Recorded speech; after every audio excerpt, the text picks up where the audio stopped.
के बाद भारत में खुफिया एजेंसियां अलर्ट हैं। दरअसल फरहतुल्लाह घोरी ने एक वीडियो में स्लीपर सेल के जरिए भारत में ट्रेनों पर हमले की बात कही है।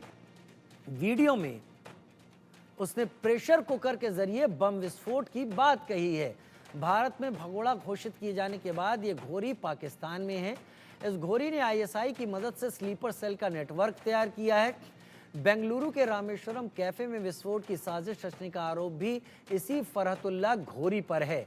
साल 2002 में गुजरात के अक्षरधाम मंदिर पर हमले में उसका हाथ रहा है। साल 2005 में हैदराबाद टास्क फोर्स ऑफिस पर हुए आत्मघाती हमले के लिए भी वही जिम्मेदार है। फरहतुल्लाह घोरी और उसके दामाद शाहिद फैजल ने दक्षिण भारत के कई शहरों में स्लीपर सेल का एक मजबूत नेटवर्क तैयार किया है।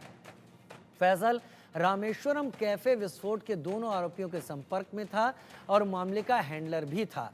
पुणे आईएसआईएस मॉड्यूल के कई आतंकवादियों को देश भर से गिरफ्तार किए जाने के बाद दिल्ली पुलिस ने फरहतुल्लाह घोरी का कच्चा चिट्ठा तैयार किया। उस समय अधिकारियों ने दावा किया कि आईएसआई भारत में जो स्लीपर सेल चला रही है उसमें घोरी जैसे आतंकवादी बड़ी भूमिका निभा रहे हैं।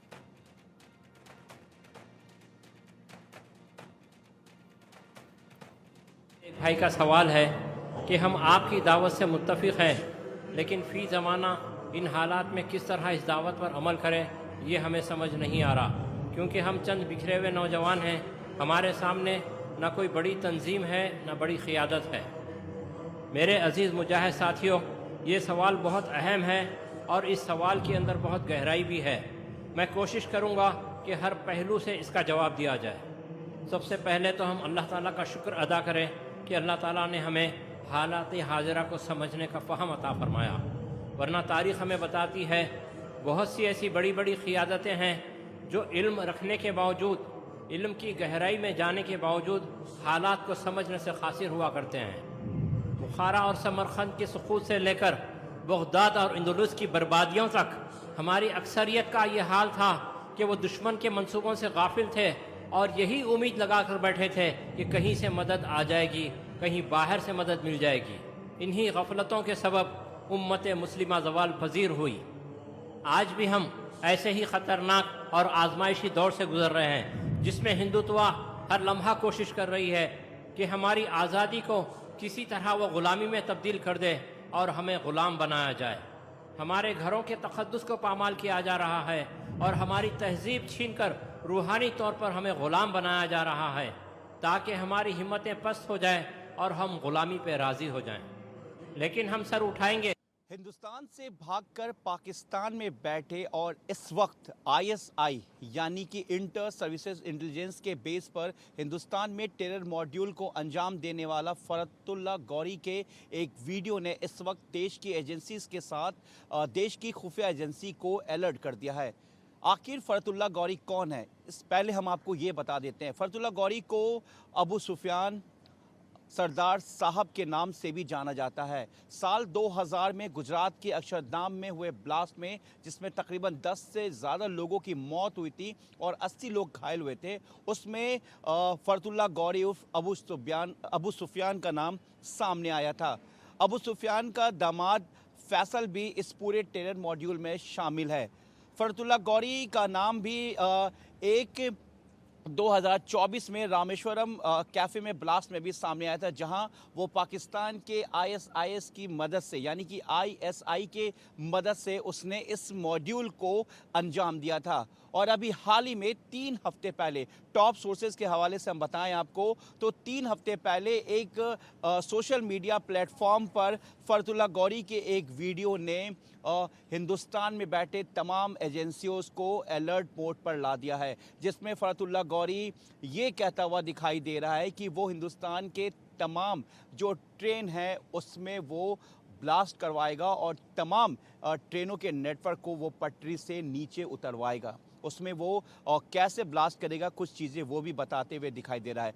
फरहतुल्लाह घोरी इंडिया का मोस्ट वांटेड आतंकियों में से एक है और अक्षरधाम ब्लास्ट के बाद से वो हिंदुस्तान से फरार होकर पाकिस्तान में जा बैठा था। खुफिया एजेंसियों की माने और देश की एजेंसीज की माने तो हाल ही में जिस तरीके से एनआईए का वांटेड रिजवान अली, जो कि पुणे मॉड्यूल का वांटेड था, उस पे 3 लाख रुपए का इनाम था, वो उसका जो नेटवर्क था वो फरतुल्ला गौरी के संपर्क में था। यानी कि आईएसआईएस का जो मॉड्यूल है वो कहीं ना कहीं पाकिस्तान में बैठे फरतुल्ला गौरी के ज़रिए पूरी तरीके से संपर्क में है। हम आपको बता दें कि जानकारी ये भी है कि फरतुल्ला गौरी के कई ऐसे स्लीपर सेल हैं जो इस वक्त भारत के साउथ इंडिया में बहुत ज़्यादा एक्टिव हैं, और उसके अलावा देश के दूसरे कोनों में भी फरतुल्ला गौरी के कई स्लीपर एक्टिव हैं। हालांकि देश की एजेंसी एनआईए इस पूरे स्लीपर सेल को जो लगातार उनके ऑपरेशन को डैमेज करने में लगी हुई है, लेकिन जिस तरीके से ये वीडियो सामने आया जिसमें फरतुल्ला गौरी साफ हिंदुस्तान के ट्रेनों में ब्लास्ट की धमकी दे रहा है, इसके अलावा हिंदुस्तान के कुछ बड़े लोगों का भी नाम जिसमें ले रहा है, उसको लेकर एजेंसी पूरी तरीके से अलर्ट है। और अब जिस तरीके से अलकायदा का एक नेटवर्क भी सामने आया जो कि राजस्थान में ट्रेनिंग कैंप को दिल्ली पुलिस की स्पेशल सेल एटीएस और इंटेलिजेंस जो यूनिट थी देश की, उसके साथ मिलकर इस ऑपरेशन को पूरा एक अंजाम दिया गया। उसके बाद से अब इस तरीके के स्लीपर सेल की तलाश में पूरी तरीके से देश की इंटेलिजेंस एजेंसीज के साथ दूसरी एजेंसी उसके साथ स्टेट पुलिस पूरी तरीके से जुट गई है, और एजेंसीज अब इस वीडियो के बाद से पूरी तरीके से इनपुट अपडेट करने में जुट गई है। अपने सहयोगी कैमरामैन राकेश महाले के साथ मैं जावेद हुसैन, इंडिया न्यूज़, दिल्ली। जावेद हुसैन की हम रिपोर्ट देख रहे थे, और ये दिल्ली में जो जांच चल रही है उसके बाद ये तथ्य निकलकर सामने आए हैं। जावेद मेरे साथ लाइव ज़्यादा जानकारी के साथ जुड़ गए हैं। अजय जांडियाल हमारे जम्मू के हमारे साथी हमारे साथ लाइव जुड़ गए हैं। मेजर जनरल JKS परिहार हमारे साथ जुड़ गए हैं, और कर्नल सुशील पठानिया रिटायर्ड हमारे साथ रक्षा विशेषज्ञ के तौर पर जुड़ गए हैं। जावेद, जो जानकारी अब तक स्पेशल सेल के पास आ पाई है, जाहिर सी बात है कि स्पेशल सेल ऑपरेटिव डिटेल्स नहीं सामने रखेगा, लेकिन वो जानकारियां कितनी कान खड़ी करने वाली हैं? क्या इसको पूरे देश में बांटा जा रहा है, शेयर किया जा रहा है, या फिर भारत से हटकर भी अंतर्राष्ट्रीय स्तर पर इन खतरनाक मंसूबों की जानकारी साझा की जा रही है? जावेद जी देखिए राजीव, आप हाल ही में देखे होंगे कि किस तरीके से आईएसआईएस मॉड्यूल हो या अलकायदा का ट्रेनिंग कैंप मॉड्यूल हो, और अब फरतुल्ला गौरी जो कि इस वक्त हिंदुस्तान से भागकर पाकिस्तान में बैठा है, और साल 2020 में इसको भारत सरकार की तरफ से टॉप मोस्ट आतंकियों की लिस्ट में शामिल किया गया था। 2002 की अगर हम बात करें या फिर 2024 की, 2005 की, इन तमाम टेरर जो एक्टिविटी हुई थी उसमें फरतुल्ला गौरी काफी एक्टिव था, और बताया जा रहा है कि सोर्सेज के हवाले से, खबर एजेंसीज के, कि आईएसआईएस के इशारे पर पाकिस्तान में बैठकर ये हिंदुस्तान में टेरर मॉड्यूल को अंजाम देने की लगातार कोशिश कर रहा है। अभी जिस तरीके से आईएसआईएस के जो रिजवान और शहनवाज को गिरफ्तार किया गया है,